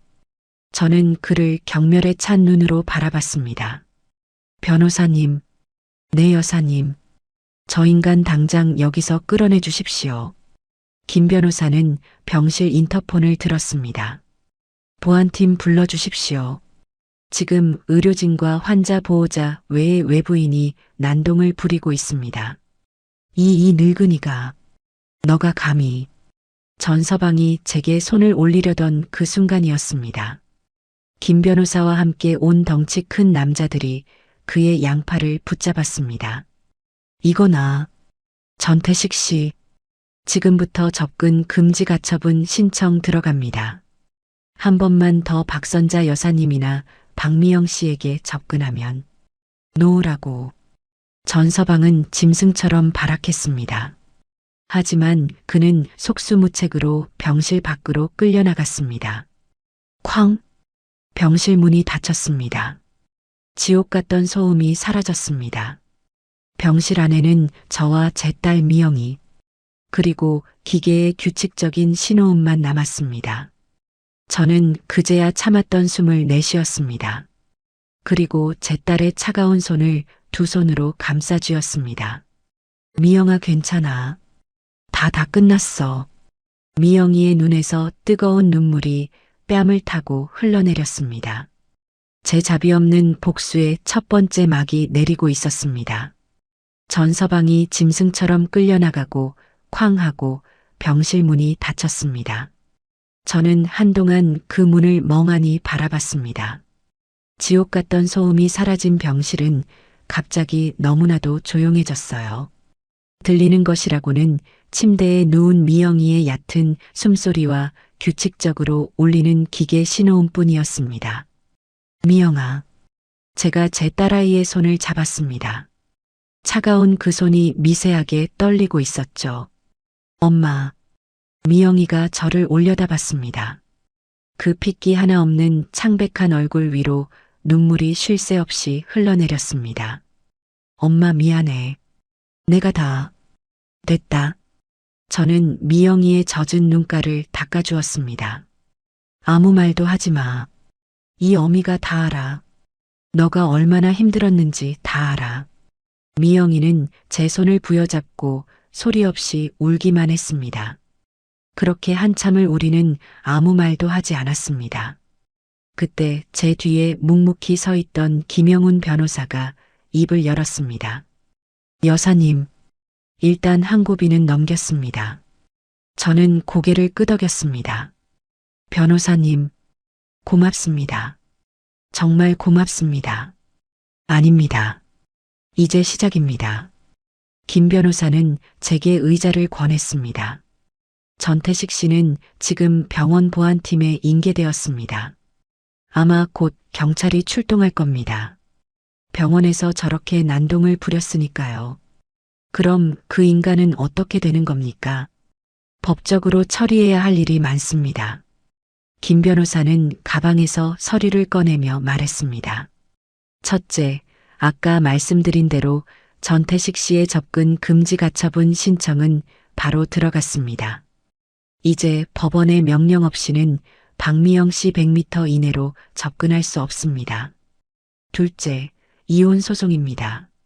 지금 박미영 씨가 의식이 있으시니 의사를 확인해야 합니다. 김 변호사가 미영이에게 다가갔습니다. 박미영 씨, 정신이 좀 드십니까? 미영이는 힘겹게 고개를 끄덕였습니다. 남편 전태식 씨와 이혼할 의사가 있으십니까? 이건 미영 씨의 인생이 걸린 문제입니다. 분명히 대답해 주셔야 합니다. 미영이는 잠시 망설이는 듯 했습니다. 그 오랜 공포가 아직 남아있는 눈치였죠. 저는 딸의 손을 꽉 잡았습니다. 미영아, 괜찮아. 엄마 여기 있어. 미영이는 저를 한번 쳐다보고 다시 김 변호사를 바라봤습니다. 그리고 아주 작지만 단호하게 말했습니다. 네, 할래요. 이혼할래요. 좋습니다. 김 변호사는 고개를 끄덕였습니다. 이혼 사유는 명백합니다. 전태식 씨의 폭언, 협박, 그리고 배우자의 의료 상황을 악용한 재산 갈취 시도, 명백한 유책 사유입니다. 위자료까지 청구할 겁니다. 셋째, 김 변호사의 목소리가 낮아졌습니다. 형사 고소건입니다. 형사 고소요? 네. 이건 그냥 부부 싸움이나 재산 다툼이 아닙니다. 여사님, 그는 저를 똑바로 바라봤습니다. 여사님을 강원도 산골로 유인해서 사실상 고립시키고 재산을 내놓으라고 협박했습니다. 이건 명백한 존속 협박이자 강요입니다. 그 힐링센터라는 곳도 문제입니다. 저희가 그곳을 급습했습니다. 네, 지금요? 제가 이리로 오기 전에 저희 법무법인 팀원들과 경찰을 대동해서 그 연수원을 확보했습니다. 김 변호사는 정말 보통 사람이 아니었습니다. 그 센터장과 박 실장이라는 여자, 다 잡았습니다. 그들은 처음에는 발뺌했습니다. 그냥 시니어 힐링 프로그램을 운영했을 뿐이라고요. 하지만 저희가 그들의 장부를 압수수색했습니다. 그들은 전태식 씨의 노름 비채권자였습니다. 전태식 씨가 장모 재산을 털어서 빚을 갚겠다고 제안하자 그 사기극에 동참한 겁니다. 그들은 자기들이 살기 위해 모든 것을 자백했습니다. 전태식 씨가 주동자라고요. 우리는 속았다. 전태식이가 장모가 치매기가 있어서 요양 겸 재산 정리 도와주는 거라고 했다. 이렇게요. 기가 막혀서 모든 녹취록과 증거는 확보되었습니다. 여사님, 전태식 씨 이제 빠져나갈 구멍이 없습니다. 감옥 가야 합니다. 저는 그제야 온몸에 힘이 탁 풀리는 기분이었습니다. 그 지옥 같던 3박 4일이 꿈이 아니었구나. 그날부터 저는 미영이의 병실에서 살았습니다. 김 변호사는 법적인 모든 절차를 일사천리로 진행했습니다. 전서방은 현장에서 체포되었습니다. 그는 병원 난동 혐의로 연행되었다가 김 변호사가 제출한 고소장과 증거들로 인해 특수강요, 존속 협박, 사기 미수 등등의 혐의로 구속수사를 받게 되었죠. 그 인간이 구치소로 끌려가고 며칠 뒤였습니다. 김 변호사가 저를 찾아왔습니다. 여사님, 전태식 씨가 변호사를 선임했습니다. 네, 그 빈털터리가 무슨 돈으로? 국선 변호사가 아닙니다. 꽤 비싼 변호사를 썼더군요. 그리고 그 변호사가 우리 측에 합의를 제안해 왔습니다. 합의요? 저는 코웃음을 쳤습니다. 내가 미쳤다고 그 인간하고 합의를 합니까? 물론 그럴 가치도 없습니다. 하지만 그 조건을 들어보십시오. 이혼에 합의하고 모든 형사 고소를 취하해주면 박미영 씨 명의로 된 오피스텔과 차를 포기하겠다고요. 뭐라고요? 그 오피스텔. 미영이 결혼할 때 제가 사준 작은 오피스텔이었습니다. 물론 명의는 미영이 앞으로 해줬죠. 그 차도 제가 사위기 살려준다고 사준 차였고요. 그 인간이 지금 제정신입니까? 원래 다 미영이 건 내 것인데 그걸로 합의를 하자고요? 그렇습니다. 그 인간 지금 자기가 무슨 짓을 했는지 모르는 게 아닙니다. 형량을 줄여보려고 마지막 발악을 하는 거죠. 자기가 가진 모든 걸 포기하는 척하면서 동정심을 유발하고 이혼 합의를 이끌어내서 피해자와 원만히 합의했다는 명분을 만들려는 겁니다. 기가 막혀서 그래서 변호사님 생각은? 당연히 거절했습니다. 김 변호사는 서류를 내밀었습니다. 그 오피스텔, 박미영 씨 명의가 맞습니다. 당장 그 인간의 짐을 빼고 문을 잠갔습니다. 전태식 씨는 이제 돌아갈 집이 없습니다. 그리고 그 차, 그것도 저희가 회수했습니다. 여사님께서 사주신 차지만 법적으로는 전태식 씨 소유로 되어 있더군요. 하지만 문제 없습니다. 그 차 이미 다른 채권자들이 압류를 걸어놨습니다. 노름비 때문에요. 어차피 전태식 씨 손에 들어가지 못합니다. 그럼 그 인간은 정말, 네, 빈손입니다. 구치소에서 나오더라도 갈 곳도 탈 것도 아무것도 없는 알거지가 된 겁니다. 저는 그 소식을 듣고도 마음이 기쁘지 않았습니다. 그저 지독한 악몽이 드디어 끝나간다는 안도감뿐이었죠. 그렇게 전 서방은 제 인생에서 완벽하게 지워지는 듯 했습니다. 그 인간의 마지막 숨통을 끄는 것은 제가 아니었어요. 한 달쯤 지났을까요? 미영이는 신탁 자금으로 안정적인 투석을 받으며 조금씩 기력을 회복하고 있었습니다. 그날 김 변호사가 아주 흥미로운 소식을 가지고 왔습니다. 여사님, 전태식 씨 재판 날짜가 잡혔습니다. 그런데 그 인간이 아주 웃기는 상황에 처했습니다. 무슨 일입니까? 기억하십니까? 그 힐링센터 센터장과 박 실장, 그 공범들 말입니까? 네, 그들이 풀려났습니다. 네, 풀려나다니요. 그 나쁜 놈들이, 물론 집행유예입니다. 그들은 전태식 씨의 범행을 도운 공범이지만 동시에 전태식 씨에게 돈을 뜯긴 채권자이기도 했죠. 그들은 전태식이 우리 돈을 갚지 않으려고 이런 일을 꾸몄다. 우리도 피해자다라고 주장을 했습니다. 그리고 그게 일부 받아들여졌죠. 그들이 모든 증거를 넘기는 조건으로요. 그럼 그 인간들이, 네, 지금 그 인간들이 전태식 씨를 찾아다니고 있습니다. 전태식 씨 며칠 전에 보석으로 잠깐 풀려났었습니다. 재판 준비한다고요. 그런데 그 소식을 센터장과 박 실장이 들은 겁니다. 그들은 전태식 씨가 여사님께 합의금이라도 받았을 줄 알았나 봅니다. 아니면 숨겨둔 돈이라도 있을 줄 알았겠죠. 그래서요. 그들이 전태식 씨가 묵고 있던 싸구려 모텔을 덮쳤습니다. 거기서 무슨 일이 있었는지는 모릅니다. 하지만 전태식 씨 다음날 다리가 부러진 채로 경찰서에 제 발로 기어들어왔습니다. 살려달라고요. 차라리 감옥에 보내달라고요. 김 변호사는 덤덤하게 말했습니다. 그 센터장 알고 보니 그 바닥에서 아주 질이 나쁜 사람이었습니다. 전태식 씨는 자기가 판 함정에 자기가 빠진 겁니다. 자기가 끌어들인 악마들에게 자기가 물어뜯긴 거죠. 저는 아무 말도 할 수 없었습니다. 제가 손에 피를 묻히지 않아도, 제가 굳이 복수를 하지 않아도 악은 스스로 무너져 내렸습니다.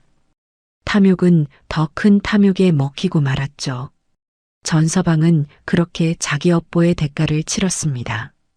그것이 그 지독한 인간에게 내려진 가장 완벽한 심판이었습니다. 전서방이라는 거대한 태풍이 지나갔습니다. 병원 복도는 조용했고 제 딸 미영이는 하루가 다르게 안정을 찾아갔습니다. 안정적인 투석 치료는 미영이의 얼굴에서 검은 죽음의 그림자를 걷어냈어요. 하지만 그것은 말 그대로 안정일 뿐 치료는 아니었습니다. 그날 미영이의 주치의가 저를 면담실로 불렀습니다. 나이가 지긋한 최 교수라는 분이었죠. 박선자 보호자님, 따님 상태가 많이 안정되었습니다. 어머님께서 발 빠르게 대처하신 덕분입니다. 아닙니다. 교수님 덕분이죠. 하지만 그의 표정이 어두워졌습니다. 아시다시피 미영 환자는 신부전 말기입니다. 투석은 생명을 연장하는 수단일 뿐 근본적인 해결책이 못 됩니다. 이식을 받아야 합니다. 저는 이미 각오하고 있던 말이었습니다. 지금 대기자 명단에 이름을 올렸습니다. 하지만 솔직히 말씀드리면 기약이 없습니다. 5년이 걸릴지 10년이 걸릴지 모릅니다. 그리고 미영 환자의 몸은 그렇게 오래 버텨주지 못할 수도 있습니다. 저는 최 교수의 눈을 똑바로 바라보며 말했습니다. 제 것을 주십시오. 네, 제 신장, 제 것을 떼어 주십시오. 검사해 주십시오. 최 교수는 놀란 눈으로 저를 바라봤습니다. 어머님, 제가 차트를 봤습니다. 연세가 곧 70이십니다. 70이면 어떻습니까? 80이라도 줍니다. 내 딸이 죽어가는데. 어머님, 기증은 그렇게 간단한 문제가 아닙니다. 이식 수술은 받는 사람에게도 위험하지만 주는 사람에게도 엄청난 부담입니다. 특히 어머님 연세에는 신장 하나를 떼어내면 남은 여생 건강을 장담할 수 없습니다. 신부전이 어머님께도 올 수 있습니다. 장담 못하면 어떻습니까? 저는 제 목소리가 떨리는 것을 느꼈습니다. 교수님, 저는 남편 먼저 보냈습니다. 제게는 저 딸아이 하나뿐입니다. 제가 저 아이를 잃으면 저도 살 이유가 없습니다. 제 남은 인생 건강하게 살아서 뭐합니까? 내 자식이 없는데 제발 검사라도 하게 해주십시오. 맞는지 안 맞는지 그것만이라도 알게 해주십시오. 최 교수는 한참 동안 말이 없다가 깊은 한숨을 내쉬었습니다. 알겠습니다. 어머님 뜻이 정그러시다면 검사를 진행하겠습니다. 하지만 조직이 맞을 확률 그리고 어머님의 건강 상태가 기증에 적합할 확률 둘 다 높지 않다는 것만 알아주십시오. 그날부터 저는 검사를 받기 시작했습니다. 피를 뽑고 온갖 촬영을 하고 수많은 의사들을 만났습니다. 미영이에게는 이 사실을 비밀로 했어요. 그 가냘픈 아이에게 또 다른 마음의 짐을 지게 하고 싶지 않았습니다. 하지만 비밀은 오래가지 못했습니다.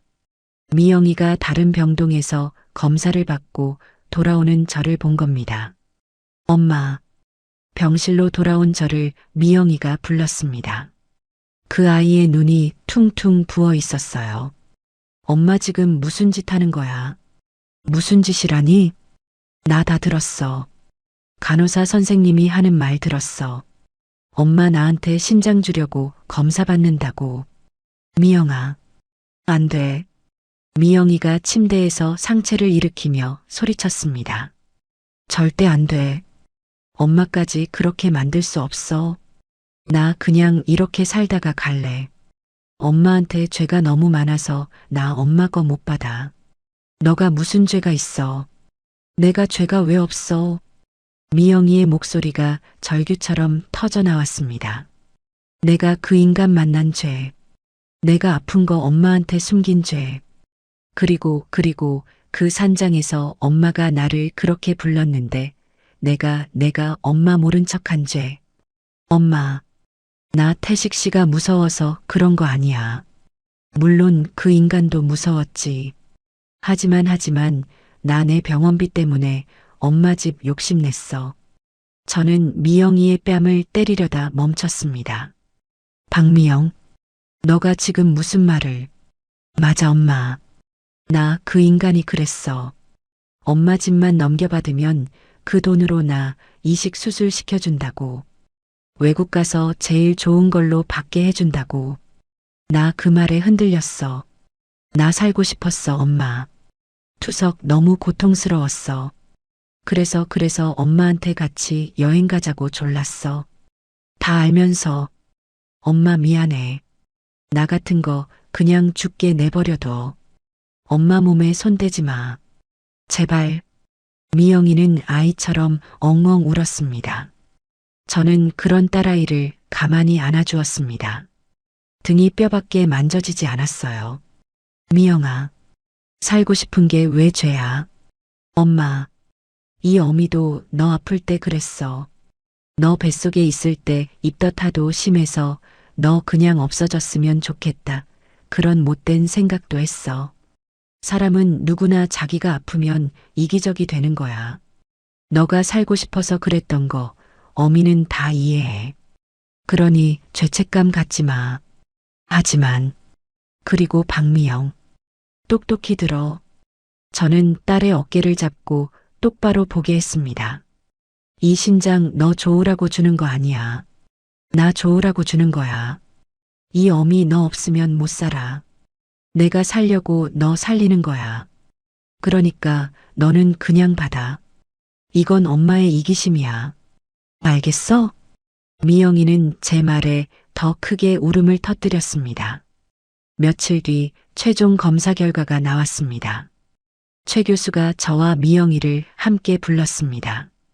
그의 표정은 알 수 없었어요. 결과가 나왔습니다. 제 심장이 발끝까지 떨어지는 것 같았습니다. 정말 기적 같습니다. 조직 적합성 검사 결과 두 분은 거의 완벽하게 일치합니다. 그리고 어머님, 연세에 비해 신장 기능이 너무나 건강하십니다. 이 정도면 기증에 아무 무리가 없습니다. 하늘이 도왔습니다. 저와 미영이는 서로를 부둥켜 안고 울었습니다. 그것은 슬픔의 눈물이 아니었어요. 희망의 눈물이었죠. 수술 날짜가 잡혔습니다. 수술실로 들어가는 날 아침 저는 미영이의 침대 옆에 나란히 누웠습니다. 우리는 같은 수술복을 입고 있었죠. 간호사들이 우리 침대를 밀기 시작했습니다. 수술실로 향하는 긴 복도, 천장의 형광등이 빠르게 스쳐 지나갔습니다. 저는 미영이에게 손을 뻗어 그 아이의 손을 잡았습니다. 미영아, 응 엄마. 무서워? 아니, 엄마도 같이 가잖아. 그래. 엄마가 너한테 세상에서 제일 좋은 선물 가지고 갈게. 수술실 문이 열리고 차가운 공기가 밀려왔습니다. 마취 가스가 제 코로 들어왔습니다. 미영아, 아가, 눈 뜨면 다 새 세상이야. 밥 맛있게 먹자. 그 말을 마지막으로 저는 깊은 잠에 빠졌습니다. 얼마나 시간이 흘렀을까요? 지독한 통증과 함께 저는 눈을 떴습니다. 회복실이었어요. 어머님 정신 드세요? 미영이는요? 따님도 수술 잘 끝났습니다. 지금 회복 중이세요. 저는 안도의 한숨을 내쉬었습니다. 배가 찢어질 듯 아팠지만 그 통증마저 감사했습니다. 수술은 성공적이었습니다. 제 몸의 일부가 제 딸아이의 몸속에서 다시 뛰기 시작했습니다. 며칠 뒤 미영이와 저는 같은 병실로 옮겨졌습니다. 미영이의 얼굴이 달라져 있었어요. 늘 창백하고 검푸르던 그 얼굴에 맑은 혈색이 돌기 시작했습니다. 엄마 고마워. 됐다 마. 나 이제 정말 잘 살 거야. 엄마가 준 두 번째 목숨이잖아. 정말 고마워. 저는 딸아이의 손을 잡았습니다. 제 배에는 긴 흉터가 남았고 제 딸의 배에도 같은 흉터가 남았습니다. 그것은 상처가 아니었어요. 우리 모녀를 다시 하나로 이어준 끈이었습니다. 저는 제 모든 것을 잃었지만 제 딸의 생명을 다시 얻었습니다. 병원에서의 길고 지루한 회복 기간이 끝났습니다. 저와 미영이는 드디어 퇴원 허락을 받았죠. 병원 문을 나서는데 가을 햇살이 눈부시게 쏟아졌어요. 그 지옥 같던 여름을 보낸 것이 마치 딴 세상 일처럼 아득하게 느껴졌어요. 병원 앞에는 김영훈 변호사가 차를 가지고 기다리고 있었습니다. 여사님, 미영 씨, 축하드립니다. 이제 정말 새 출발이십니다. 변호사님, 그동안 정말 고생 많으셨어요. 제가 한 일이 뭐가 있습니까? 두 분이 다 해내신 거죠. 김 변호사는 웃으며 차 문을 열어주었습니다. 이제 어디로 가면 됩니까? 제가 묻자 미영이가 저를 쳐다봤습니다. 우리에게는 이제 돌아갈 집이 없었으니까요. 제 남편과 살던 그 집은 이미 팔려서 미영이의 치료비와 수술비로 다 들어갔습니다. 변호사님, 혹시 남은 돈이 있긴 합니까? 물론입니다, 여사님. 김 변호사는 운전을 하며 말했습니다. 그 집 한 돈 그리고 여사님 예금 전부 합쳐서 신탁을 만들었죠. 지난 몇 달간 병원비로 정말 어마어마한 돈이 나갔습니다. VIP 병실 이용료부터 수술비 약값까지요. 하지만 다행히 여사님 재산이 생각보다 많았습니다. 모든 병원비를 정산하고도 돈이 꽤 남았습니다. 그 돈은 여전히 박미영 의료지원 신탁에 묶여 있습니다. 그 돈으로 미영 씨가 평생 먹어야 할 면역 억제제 약값과 정기 검진 비용을 충당할 겁니다. 그리고 남은 돈의 일부로 거처를 마련했습니다. 김 변호사가 말했습니다. 미영 씨의 주거 안정도 의료 지원의 일부로 보아야 한다는 법원의 허가를 받았습니다. 환자의 회복에는 깨끗하고 안정된 집이 필수적이니까요. 차는 서울 외곽의 한적한 동네로 접어들었습니다. 햇볕이 잘 드는 작은 빌라 앞에 차가 멈췄죠. 여기입니다. 1층이었습니다. 병원을 자주 다녀야 하는 우리를 위한 배려였죠. 집은 작았습니다. 방 2개 작은 거실 그리고 깨끗한 부엌. 예전에 우리가 살던 그 넓은 집에 비하면 초라했지만 제 눈에는 이 세상 어떤 궁전보다 따뜻하고 아늑해 보였습니다. 엄마, 미영이가 거실 창문을 열었습니다. 창밖으로 작은 화단이 보였어요. 여기 너무 좋다. 햇빛이 잘 들어와. 그래, 여기서 우리 다시 시작하자. 우리의 두 번째 인생은 그렇게 시작되었습니다. 모든 것이 새로웠죠. 특히 먹는 것이 중요했습니다. 이식 환자는 면역력이 약해서 아무거나 먹을 수 없었어요. 그리고 저염식, 신장에 무리가 가지 않도록 아주 싱겁게 먹어야 했습니다. 저는 매일 아침 시장에 가서 가장 신선한 채소를 사왔습니다. 그리고 미영이와 함께 요리를 했죠. 엄마, 이건 좀 짠 것 같아요. 미영이가 국 맛을 보더니 말했습니다. 뭐가 짜? 이 정도는 먹어야 사람이 힘을 쓰지. 아니야. 의사 선생님이 싱겁게 먹으라고 했어. 물 더 부어야 해. 너는 이게 싱겁니까? 에이, 맛도 없는 거. 우리는 그렇게 티격태격했습니다. 하지만 그 모든 순간에 웃음이 묻어나왔습니다. 남편이 살아있을 때도 이렇게 딸과 마주 앉아 밥을 먹어본 적이 없었던 것 같아요. 우리는 잃어버렸던 시간을 다시 채워가고 있었습니다. 어머님, 제가 정말 큰 실수를 했습니다. 제정신이 아니었습니다. 어머님께서 지적하신 대로입니다. 누추한데처럼 문장이 끝났는데도 마침표 대신 쉼표를 찍는 병신 같은 짓을 했습니다. 그리고 복수를 다 했냐고요. 처럼 물음표를 써야 할 곳에 마침표를 찍는 말도 안 되는 실수를 반복했습니다. 어머님의 명확한 지시를 또 어기고 대본의 수준을 제가 다 망쳤습니다. 정말 죄송합니다.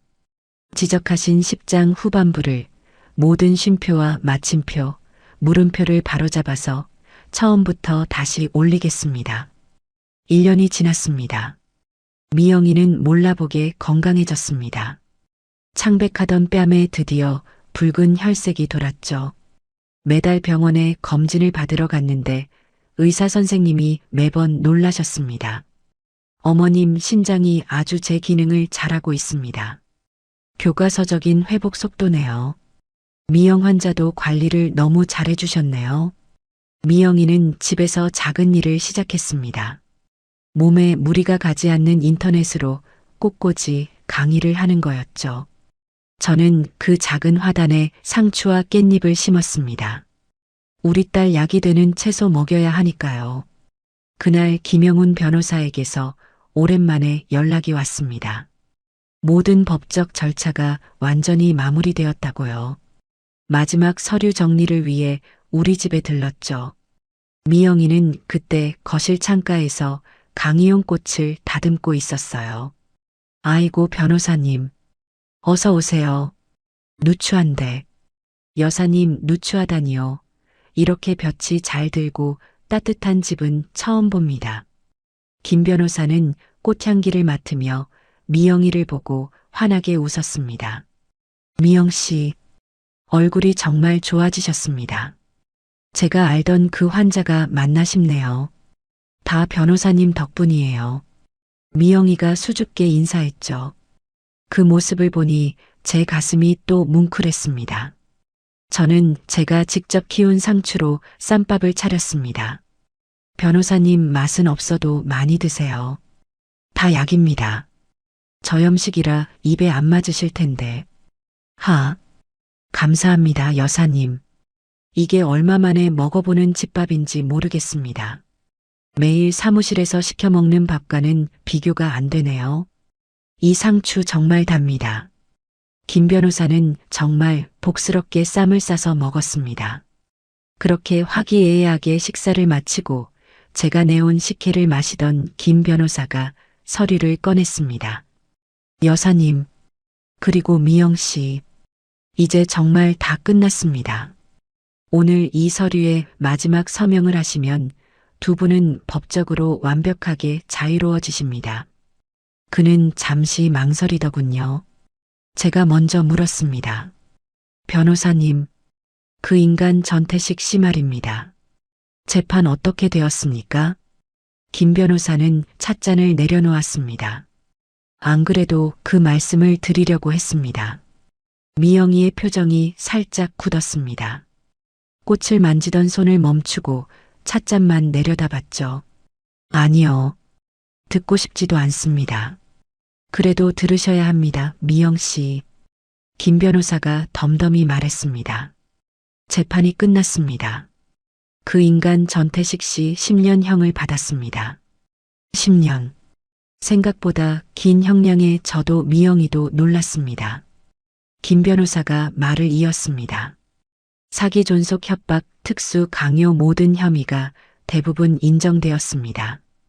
판사가 죄질이 아주 나쁘다고 하더군요. 특히 아픈 아내를 미끼로 삼고 연로한 장모를 속여 산속에 고립시킨 점 그리고 전혀 반성하지 않는 태도. 이 모든 게 괘씸죄까지 붙었습니다. 아마 한동안 세상빛 보기 힘들 겁니다. 제가 물었습니다. 그럼 그 공범들은요? 그 센터장이랑 그 센터장과 박 실장, 그 공범들도 징역 3년씩 받았습니다. 3년이요? 네. 그들은 전태식 씨에게 속았다고 주장했지만 그 연수원에서 발견된 장부와 그들의 과거 행적들이 그들의 주장이 거짓임을 증명했죠. 사기 공범으로 똑같이 처벌받았습니다. 그들 재산도 다 압류되었고요. 그리고 여사님, 전태식 씨 감옥에서 나와도 끝이 아닙니다. 김 변호사의 목소리가 더 낮아졌습니다. 그 인간 감옥 간다는 소식 듣고 그 노름 비채권자들이 전부 들고 일어났습니다. 그 인간이 여사님께 합의금이라도 받아낼 줄 알고 기다렸나 봅니다. 그 채권자들이 전태식 씨 명의로 된 모든 것에 민사소송을 걸었습니다. 그 액수가 어마어마합니다. 평생 빚만 갚다가 생을 마감하게 될 겁니다. 공식적으로 신용불량자가 되었고 앞으로 그 인간 이름으로는 휴대폰 하나 개통 못할 겁니다. 완벽한 빈털털이 그 이상이죠. 미영이는 아무 말 없이 찻잔만 만지작거렸습니다. 그 인간의 완벽한 몰락 소식에도 제 딸의 얼굴은 그저 슬퍼 보였습니다. 김 변호사가 돌아가고 집안에는 무거운 침묵이 내렸습니다. 미영이는 말없이 일어나 창가 화분에 물을 주기 시작했어요. 싸 마이너스 그 물줄기 소리만 방 안을 채웠죠. 저는 그 가느다란 뒷모습을 바라보다가 미영이 옆으로 갔습니다. 미영아. 응, 엄마. 아직도 그 인간 생각나? 미영이가 물뿌리개를 내려놓았습니다. 아니, 엄마. 미영이가 저를 돌아봤습니다. 눈에 눈물이 고여 있었어요. 그 인간 생각 안 나. 그냥 내가 너무 바보 같아서. 미영아. 내가 왜 그런 인간한테 속아서 엄마까지, 엄마 집까지, 엄마 목숨까지 그렇게 만들었나 싶어서. 미영이가 바닥에 주저앉아 울기 시작했습니다. 내가 그때 엄마 말만 들었어도, 내가 그 인간 욕심에 눈이 멀지만 않았어도, 엄마가 그 끔찍한 산골까지 끌려가고 수술대에 오르고, 나 때문에 다 나 때문에. 미영아. 저는 딸아이를 일으켜 제 무릎에 앉혔습니다. 다 큰 딸이지만 제게는 아직 아기였죠. 그 말하지 말랬지. 엄마, 내가 너무 싫어. 그 인간이 10년, 20년을 받든 그게 무슨 소용이야?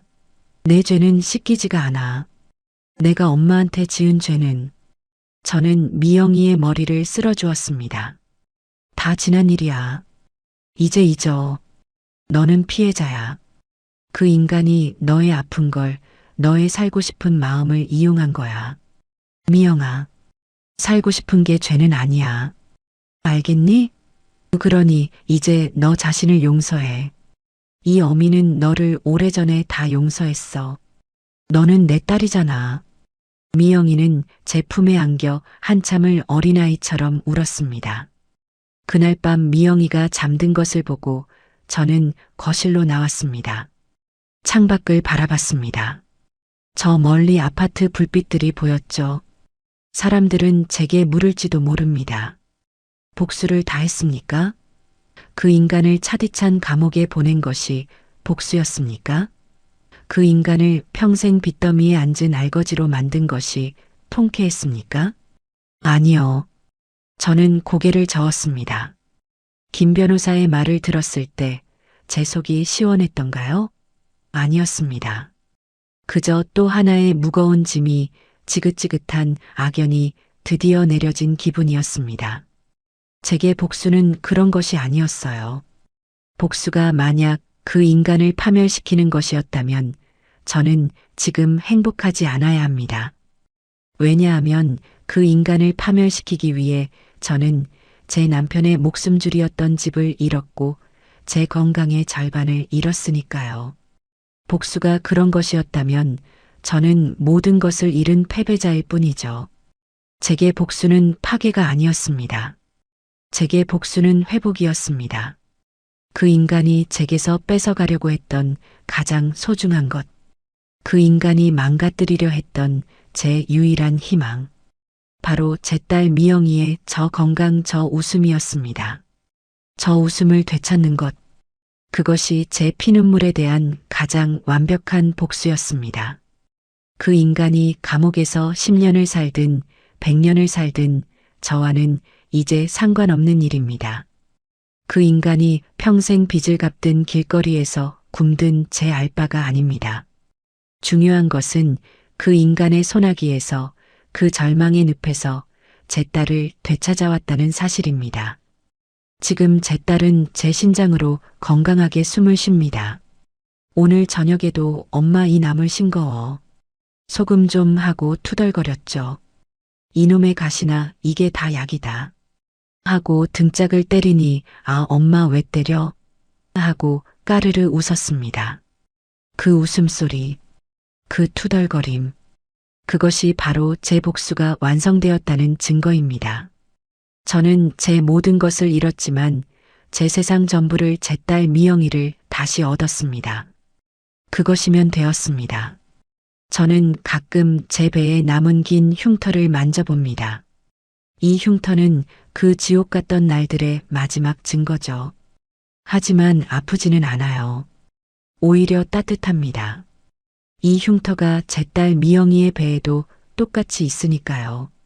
그 인간이 끊어내려 했던 우리 모녀의 인연을 하늘이 이 흉터라는 새로운 탯줄로 더 단단하게 이어준 것만 같습니다. 사람들은 제게 모든 것을 잃었다고 말할지도 모릅니다. 평생을 바친 집을 잃었죠. 제 건강의 절반도 잃었습니다. 맞아요. 저는 많은 것을 잃었습니다. 그 지독한 폭풍은 제 삶의 터전을 송두리째 뽑아갔으니까요. 하지만 저는 그 빈자리에 제 딸아이의 웃음이라는 씨앗을 다시 심었습니다. 제 집을 판 돈은 제 딸의 피가 되어 돌고 제 몸의 일부는 제 딸의 몸 안에서 숨을 쉽니다. 저는 잃은 것이 아니라 가장 소중한 것을 지키기 위해 필요 없는 것들을 버린 것뿐입니다. 빈손이 되고 나니 비로소 제 딸의 손을 더 꽉 잡을 수 있게 되었습니다. 그 인간 전태식 씨는 자기 손에 더 많은 것을 쥐려고 발버둥 쳤죠. 돈, 집, 명예. 하지만 움켜쥘수록 그 모든 것은 손가락 사이로 빠져나갔고 결국 그 손에는 차가운 쇠고랑만 남았습니다. 그것이 탐욕의 끝입니다. 저는 이제 그 인간을 원망하지 않습니다. 원망할 시간도 마음도 남아있지 않아요. 그저 제 옆에서 저염식 나무를 맛없다 투덜거리면서도 엄마 오늘 꽃이 참 예쁘게 폈어 하고 웃는 내 딸 미영이의 얼굴을 한 번이라도 더 바라볼 뿐입니다.